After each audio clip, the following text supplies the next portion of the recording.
Asked during the debate to name the security threats that worry him, Newt Gingrich lays out 3 scenarios: a weapon of mass destruction in an American city, a cyber attack, and something many have never heard of. An electromagnetic pulse attack, which would literally destroy the country's capacity to function. An electromagnetic pulse attack, or EMP. It's been the stuff of fiction on the Fox show 24. It's an EMP! But it's also a real threat, experts say, and it likely wouldn't look like that. An EMP attack, they say, is an intense burst of electromagnetic radiation.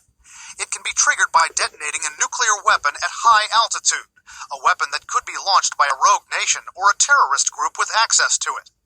Detonated low to the ground, atomic weapons have a devastating physical shock.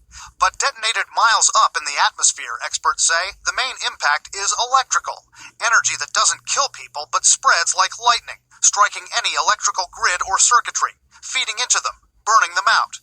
Whole cities could go dark. Security analyst James Carafano has written about EMP attacks. In one single event, what could be disabled? If you had a large-scale EMP event in the United States, everything would be disabled, because even things that weren't knocked out, let's say your car, which might be okay, but the electrical grid's going to be gone. There's going to be no way to do traffic lights. There's going to be no way to land ships. There's no way to get fuel to the gas stations to refuel your car. And if you got them there, the gas pumps wouldn't work. Think of this fictional attack in the movie Ocean's 11. We demonstrated electromagnetic interference on a much smaller, less threatening scale at the University of Maryland, showing how magnetic fields from some electronic devices often interfere with other devices. You hear this ringing behind me? We're showing you what electromagnetic interference is. Say this television is a car. The car's function is rolling along normally. Here's a cell phone ringing.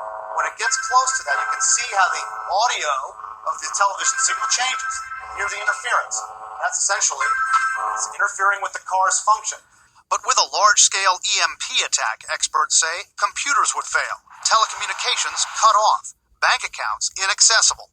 They say that's because the transformers that power many electrical grids take a long time to manufacture and transport. And with transportation knocked out by the attack, that prolongs the isolation. Brian Todd, CNN, Washington.